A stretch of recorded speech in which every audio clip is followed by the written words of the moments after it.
Mental math is finding solutions in the head without a paper and a pencil.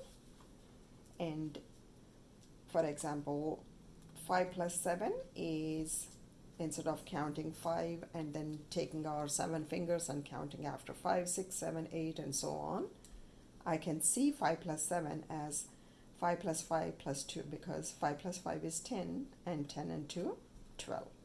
So doing a few calculations in mind is mental math.